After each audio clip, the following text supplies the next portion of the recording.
आपके एग्जाम में टेंजेंट पे बेस्ड कुछ क्वेश्चन आते हैं। टेंजेंट सर्किल की जो टेंजेंट्स होती हैं, तो हमको देखना है कि किस किस तरीके की टेंजेंट्स होती हैं सर्किल की, एंड उनकी लेंथ पे बेस्ड भी क्वेश्चन आ सकते हैं। ठीक है, तो आपको पहले बताना है कितनी टेंजेंट होती हैं, जिस जिसका मैं पूछूंगा उसके बाद फिर उनकी लेंथ पे बेस्ड क्वेश्चन क्या होते हैं वो मैं बता दूंगा आपको। सबसे पहले मुझे ये बताओ कि अगर ये कोई सर्किल है तो इसकी कितनी टेंजेंट ड्रॉ की जा सकती हैं।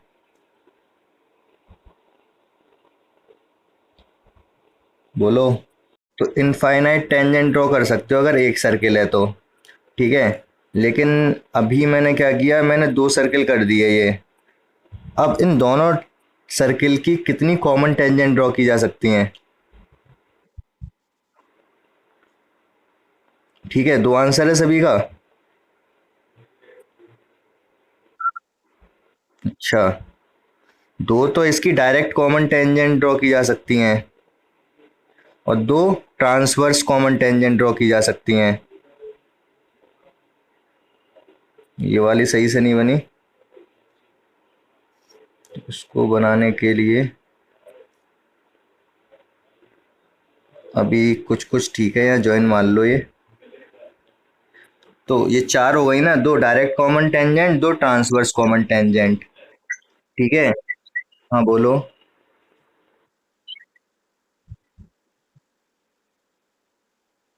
हाँ तो अभी आप आए नहीं जल्दी से, अभी मैंने ये स्टार्ट कर दिया, तो एक काम कर रहे हैं, पहले इसको मैं खत्म कर दूं ये टॉपिक छोटा सा, फिर पूछ लेना आप। अब ये कौन आया दो। ये जो येलो वाली हैं इसको हम डायरेक्ट कॉमन टेंजेंट बोलते हैं। ठीक है। और ये ये जो ब्लू वाली है इनको कौन सी कॉमन टेंजेंट बोलेंगे, ट्रांसवर्स कॉमन टेंजेंट। ठीक है। और हमें इन चारों टेंजेंट्स की भी लेंथ भी देखनी है, लेंथ कितनी होती है। लेकिन उससे पहले हम थोड़ा टेंजेंट ही डिस्कस कर ले रहे हैं, और कितने कितने तरीके से टेंजेंट के क्वेश्चन पूछे जा सकते हैं नंबर ऑफ टेंजेंट्स पर। ठीक है। तो अब नेक्स्ट क्वेश्चन और क्या पूछा सकता है, अगर ये सर्किल कुछ इस तरीके से हो तब कितनी कॉमन टेंजेंट ड्रॉ हो पाएंगी। अब बताओ कितनी हो जाएंगी। अब थ्री हो, हाँ अब थ्री हो जाएंगी। कौन कौन सी थ्री, एक तो ये वाली, एक ये वाली, और एक ये बीच में से चली जाएगी। ठीक है, तो अब थ्री पॉसिबल है। अगर मैं ये सर्किल कुछ इस तरीके से बना दूं, अब कितनी कॉमन टेंजेंट ड्रॉ की जा सकती हैं। अब एक हो जाएगी। एक कैसे, ये ऐसे, ये टच मान लो, इसको मैं टच करना समझ गए होगे आप। तो एक कॉमन टेंजेंट आ सकती है। और ये भी समझ आ गया होगा आपको। अब अगर मैं कुछ ये सर्किल इस तरीके के बना दूं कि एक ये सर्किल है, ये कैसा सर्किल बन गया, एक ये सर्किल है और एक ये सर्किल है। अब कितनी कॉमन टेंजेंट ड्रॉ की जा सकती हैं।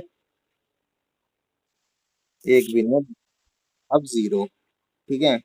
अब हम वापस आते हैं कहाँ पर, हम सबसे पहले बात करते हैं इस वाले दोस्त, लेकिन मुझे थोड़ा अलग से बनाना पड़ेगा, डेरिवेशन भी बताना है क्योंकि। तो मैं बनाता हूँ इनको इधर।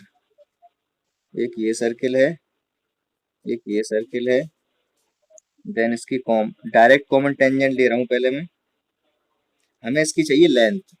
ठीक है, इसकी लेंथ कैसे पता करेंगे, कितनी लेंथ होगी इसकी। तो आप बता सकते हो, जब मैं यहाँ पर गिवन क्या क्या दे रहा हूँ आपको, मैंने R1 गिवन दिया है इस सर्किल का रेडियस, R2 गिवन दिया है इस सर्किल का रेडियस, T गिवन दिया है इन दोनों सेंटर्स के बीच की डिस्टेंस। आवाज नहीं आ रही। अब यहाँ पर R1 R2 दोनों सर्किल की रेडियस हो गई, D इनके सेंटर की बीच की डिस्टेंस हो गई। हमको क्या पता करना है, इस कॉमन टेंजेंट की लेंथ पता करनी है। कॉमन टेंजेंट कौन सी, येलो वाली।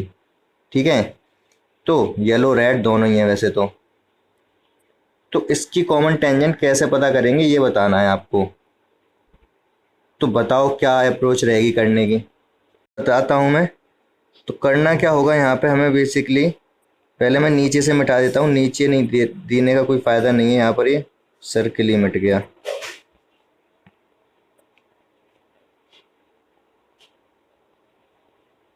इस तरीके से था ये कुछ।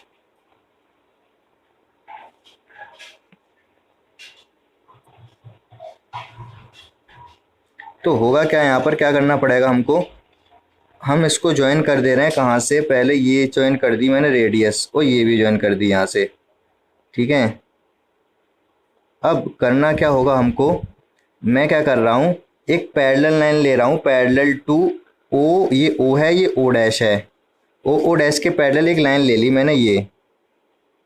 ठीक है, अब आप एक चीज नोटिस करो यहाँ पर, अगर ये R2 है दूसरे छोटे वाले की रेडियस, और बड़े वाले की रेडियस तो R1 है ही है, तो मैं आपको कुछ पॉइंट है, ये बी है। मुझे सबसे पहले आप ये बता दो, अभी जो ब्लैक से मैं ये कर रहा हूँ लाइन, इसकी लेंथ कितनी होगी, ये जो अभी ब्लैक ब्लैक R2। ठीक है, ये हो जाएगी R2। ये बात समझ आई कैसे, क्योंकि मैंने पैरेलल लाइन ली है, ये एक पैरेललोग्राम बन गया। कौन सा वाला, ये जो अभी, हाँ हाँ समझ रहे हो गए आप, ये एक पैरेललोग्राम बन गया, क्योंकि ये इसके पैरेलल ली थी मैंने, और ये इसकी इक्वली रहेगी तब। ठीक है, पैरेलल भी है। अरे आवाज कहाँ जा रही है, अभी भी नहीं आ रही। अरे, तो ये आपको समझ आ गया, यहाँ पर ये R2 है। अब मुझे आप ये बता दो, ये ग्रीन वाली की लेंथ कितनी होगी। हम्म, ये ग्रीन वाला होगा R1 माइनस R2।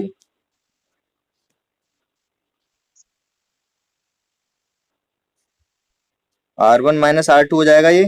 ठीक है, और एक ये राइट एंगल ट्रायंगल बन गया। राइट एंगल ट्रायंगल कौन सा, ये 90 है। ठीक है, और ये पैरेलल लाइन ली थी जो कि इसके इक्वल है।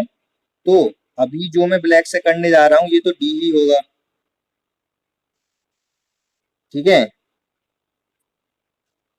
तो ये एक राइट एंगल ट्रायंगल बन गया, कौन सा वाला, ये जो अभी मैंने ब्लैक की है ये वाला, देन ये ग्रीन वाला, और देन ये येलो वाली जो टेंजेंट है, ये एक राइट एंगल ट्रायंगल बन गया। ठीक है, जिसमें से कि ये आपका डी है, ये R1 माइनस R2 है, और इसकी लेंथ पता करनी है मुझे टेंजेंट की, येलो वाली टेंजेंट की। तो जल्दी से देखो आप, बहुत टाइम वेस्ट हो रहा है इसमें आसान से क्वेश्चन में। तो टेंजेंट की लेंथ कितनी हो जाएगी, टेंजेंट को मैं क्या लेट कर ले रहा हूँ, कुछ लेट नहीं कर रहा, ऐसे लिख दे रहा हूँ ए बी। तो ये कितना होगा, डी का स्क्वायर प्लस R1 माइनस R2। नहीं, ये 90 क्यों होगा, गलत 90 बता दिया, सर्किल गायब हो गया, लेकिन ए पर जो एंगल है वो वाला 90 होगा। यही तो टेन कॉम इसके साथ 90 एंगल बनाता है। ये बात समझ आ रही है क्या बता रहा हूँ मैं, ये जो रेडियस होती है, यही तो 90 एंगल बनाती है टेंजेंट के साथ।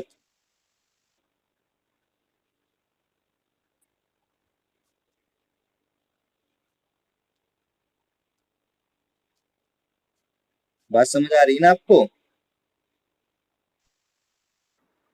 हाँ, तो यहाँ पर मैं थोड़ा सा इसको चेंज कर देता हूँ।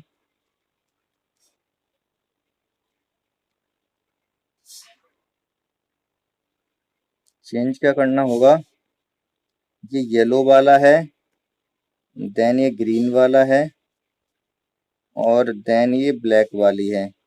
90 आपको समझ आ गया कौन सा है, ये 90 है, ये R1 माइनस R2 है, और ये आपका डी है, और ये ए बी है, येलो वाला। तो ए बी क्या लिख सकता हूँ मैं, A B equal to, A B का स्क्वायर होगा डी का स्क्वायर माइनस R1, R1 माइनस R2 का स्क्वायर। तो ए बी कितना आ जाएगा, ये आ जाएगा डी का स्क्वायर माइनस R1 माइनस R2 का स्क्वायर, स्क्वायर रूट के अंदर। ठीक है, ये आपको समझ आ गया होगा अच्छे से। आपको करना क्या है, ये फॉर्मूला डायरेक्ट याद रखना है, अब अपनी कॉपी पर लिख लो, स्क्रीनशॉट ले लो, जो भी करना चाहो कर लो। समझ आ गया सभी को माइनस क्यों किया है? ये देखो, और भी किसी को डाउट हो सकता है माइनस इसलिए क्या है क्योंकि डी डी क्या है हमारा, ये हाइपोटेनियस है, तो हाइपोटेनियस से अदर साइड को माइनस करना पड़ेगा, r1 - r2 अदर साइड है, इस r1 - r2 के स्क्वायर को माइनस है ना, उधर में ले जाऊं ab के साथ तो प्लस ही तो हो जाएगा। ठीक है, तो d का स्क्वायर क्या आएगा, ab का स्क्वायर प्लस r1 - r2 का स्क्वायर, तब ठीक हो जाएगा, तब आपको सही लगेगा ये। ठीक है, अब देखो मैं क्या पूछने जा रहा हूं आपसे, अब मुझे ये बता दो कि अगर ये दोनों सर्किल्स कैसे होते, टच कर रहे होते एक दूसरे को, अब जो कॉमन टेंजेंट बनती यहाँ पर उसकी लेंथ बता दो आप जल्दी से।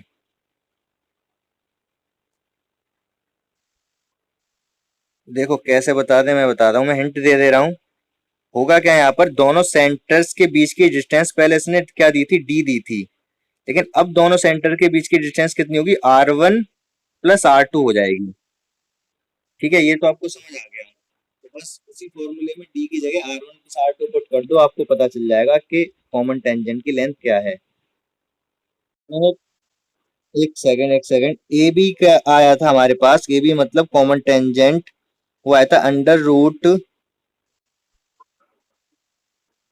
था डी का स्क्वायर माइनस r1 - r2 का स्क्वायर।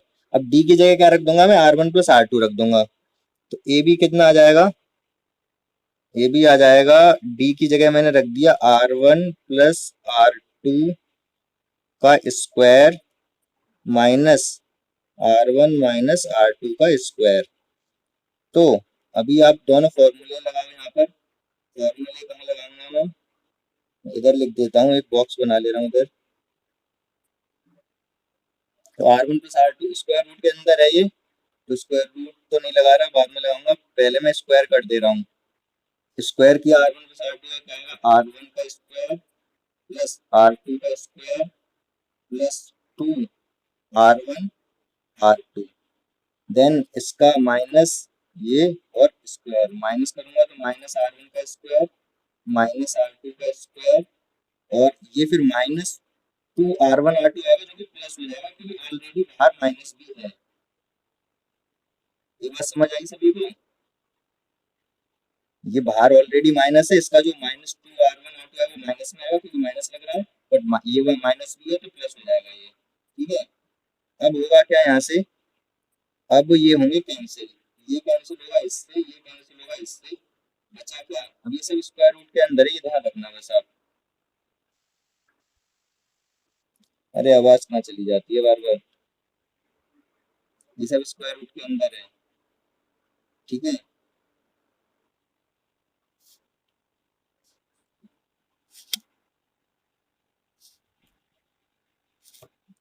तो अब होगा क्या यहाँ, बचा क्या स्क्वायर रूट के अंदर, यहाँ पर स्क्वायर रूट के अंदर बचा,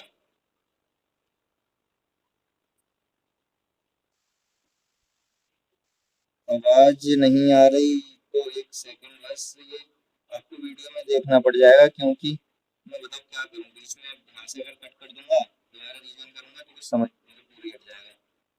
तो आप देखो एक बार, बस डेरिवेशन डेरिवेशन है, ये समझ तो आना चाहिए, क्या होगा square root of 4r1 r2 आ जाएगा क्योंकि 2 आएगा, 2 तो 2 तो बाहर आ जाएगा, हाँ 2 तो बाहर आ जाएगा, स्क्वायर रूट r1 r2 रह जाएगा। ठीक है, समझ आ गया होगा ये थोड़ा थोड़ा आपको, अगर नहीं तो वीडियो में देख लेना। ठीक है, अब मैं, हाँ अब मैं कर दे रहा हूँ इस सबको इरेज, और फॉर्मूला लिखता हूँ डायरेक्ट, फॉर्मूला क्या है हमारे पास ए बी के लिए, ये लिखता हूँ मैं ब्लू से, ए बी आ गया हमारे पास 2 square root of r1 r2। ठीक है, ये चेतन आपको समझ आया, अच्छा, तो आपको ये डायरेक्ट याद है, तो आपको पता है कि दोनों कॉमन टेंजेंट इक्वल है, तो जितना येलो है उतना ही ब्लू भी होगा। तो ये आपको क्लियर हो गया। और अब हम क्या करते हैं, एक चीज और रह गया यहाँ पर, वो समझ लेते हैं। अब मुझे बताओ कि अगर ये सर्किल थोड़ा दूर दूर होते तो ट्रांसवर्स कॉमन टेंजेंट भी होती हैं। अच्छा, टच कर रहे होंगे तब ट्रांसवर्स नहीं बनेगी, ये तो आपको पता है। जैसे अगर ये दोनों,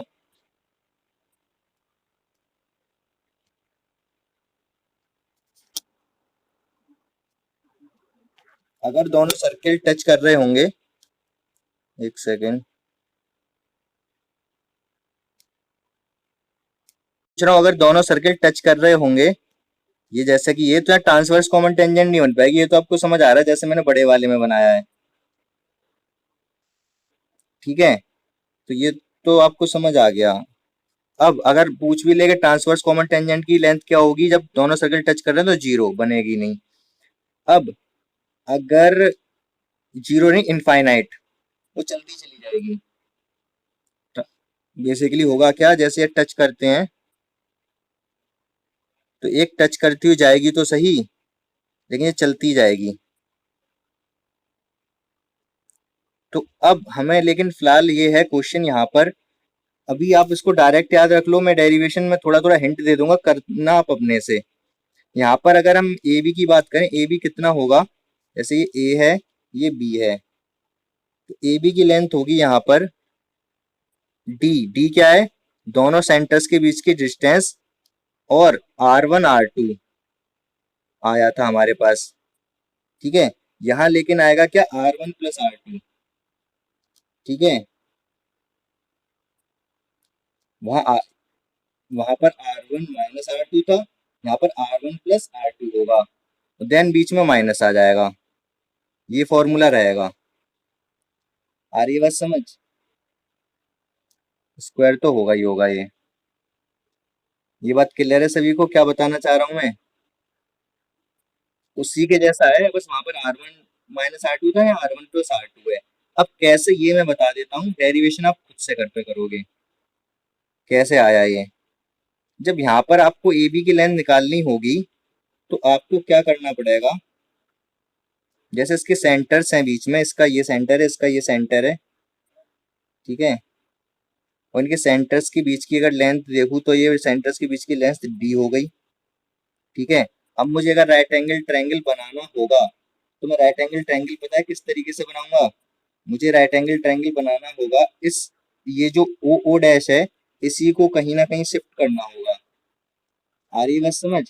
और ये तो आपको पता है, क्या पता है यहाँ पर, कि यहाँ पर ये क्या है, आर वन है। ठीक है, और ये आर टू है। यहाँ तक तो कंफ्यूजन नहीं होनी चाहिए आपको। देन अभी मैं क्या कर दूं, ये जो आपको दिख रही है ओ ओ डैश, इसको शिफ्ट करके थोड़ा नीचे लेकर आऊं। ठीक है, मैं पहले क्या कर दे रहा हूँ, इसको थोड़ा एक्सटेंड कर दे रहा हूँ, पहले वाले रेडियस को। ठीक है, अब ये जो ओ ओ डैश दिख रही है, इसको शिफ्ट करके थोड़ा नीचे ला रहा हूँ। और नीचे कहाँ तक लाया, नीचे लाके मैंने ये ब्लैक वाली लाइन बना दी। ये बात समझ आई, थोड़ी थोड़ी अच्छी नहीं लग रही, मैं दोबारा से बना दे रहा हूँ। ये ऊपर ओ ओ डैश है, इसको शिफ्ट करके नीचे ले आया मैं। ठीक है, अब आपको बताना क्या है कि ये ग्रीन वाली लेंथ कितनी होगी,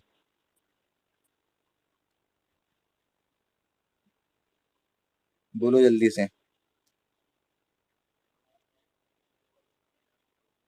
बोलो।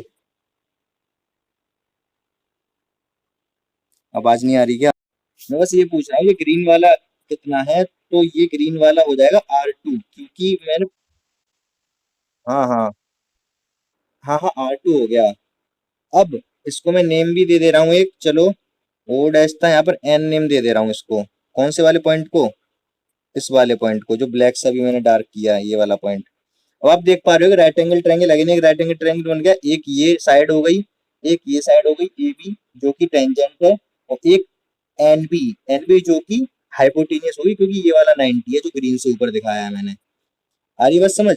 अब यहाँ पर जो साइड बनी है R one plus R two बनी है, क्लियर है। सभी को। तो ऑलमोस्ट ये पूरा डेरिवेशन हो ही गया, यहाँ पर रह गया अब ए बी का स्क्वायर कितना, ए बी का स्क्वायर कितना होगा यहाँ पर,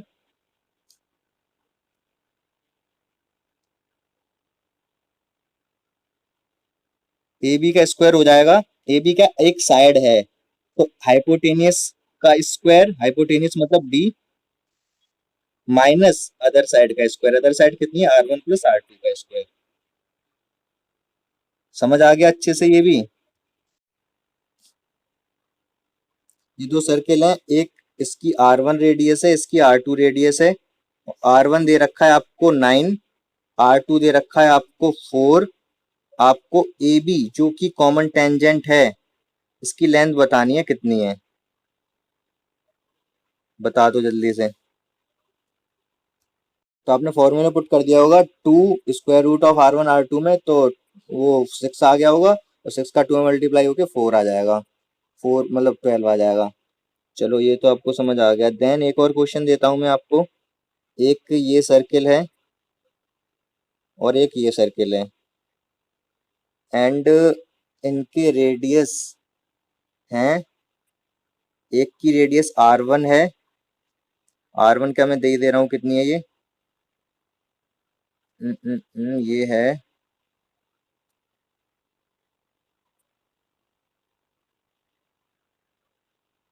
ये 5 है,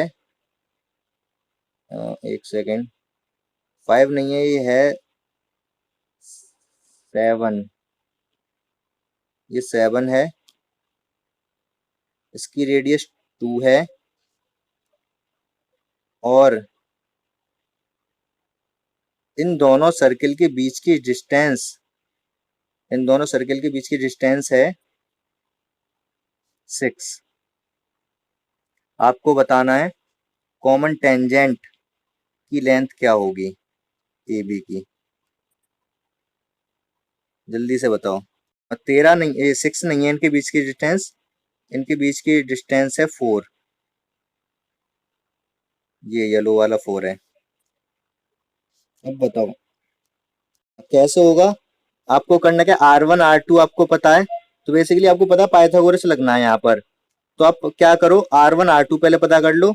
R1 माइनस R2 आपने देखा तो कितना आया 5, ठीक है, एक साइड पता चल गई। देन डी, डी मतलब हाइपोटेनियस, डी पता कर लो, डी कितना है, डी कितना होगा, यहाँ पर ये 7 है, ये 4 है, ये 2 है, तो 7 4 2 मिलके कितना हो गया 13। तो हाइपोटेनियस 13 है, साइड 5 है, तो आ, इनके बीच वो डिस्टेंस ए बी कितनी हो जाएगी, कॉमन कॉमन टेंजेंट वो हो जाएगी 12, क्योंकि एक पाइथागोरस बनाते हैं, पाइथागोरस ट्रिपलेट है ये 5 12 और 13 का। ये तो बात समझ आ गई होगी आपको, ठीक है, कोई कंफ्यूजन नहीं है यहाँ पर।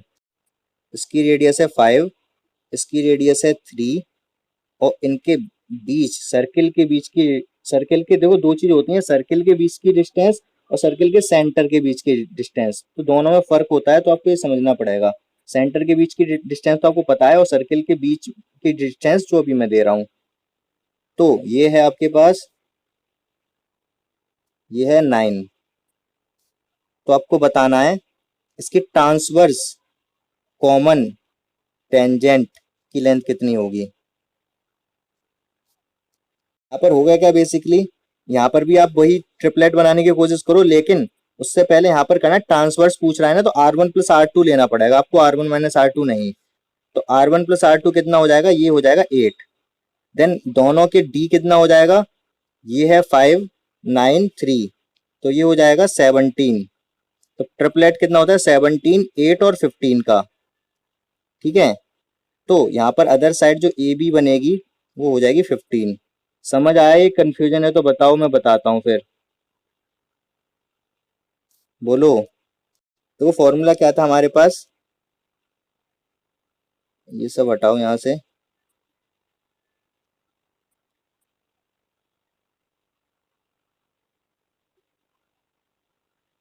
देखो दोनों के बीच की डिस्टेंस, देखो सेंटर के बीच की डिस्टेंस, सेंटर के बीच की डिस्टेंस कितनी हो गई यहाँ पर, ये 5 है, रेडियस हो गई ये 9 जो कि गिवन है, ये 3 है, तो ये हो गया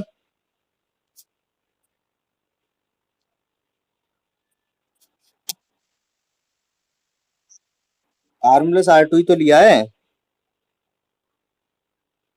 तो ये एक सेकंड, ये कितना हो गया, डी कितना हो गया यहाँ पर? डी तो समझ आ गया होगा आपको। डी हो गया है यहाँ 5 + 9 + 3 17। ठीक है। और R1 + R2 लेना पड़ेगा। R1 + R2 कितना हो गया, ये हो गया 8। कैसे, ये तो आपको समझ आ रहा है, R1 5 है, R2 3 है। ठीक है। तो पाइथागोरस ट्रिपलेट से 15, 8 और 17 का होता है, तो ए भी हो जाएगी 15। अब यहाँ R1 + R2 क्यों लिया है, क्योंकि अभी जो मैंने फॉर्मूला बताया था ट्रांसवर्स कॉमन टेंजेंट के लिए, वहां पर R1 + R2 था। फॉर्मूला जो बना था वो ये बना था, ए बी इक्व टू क्या बना था, √D का स्क्वायर माइनस R1 + R2 का स्क्वायर। आ रही बात समझ? आप पीछे जब रिवाइज करोगे इसको वीडियो को तो ज्यादा समझ आ जाएगा, अगर अभी समझ नहीं आ रहा है तो।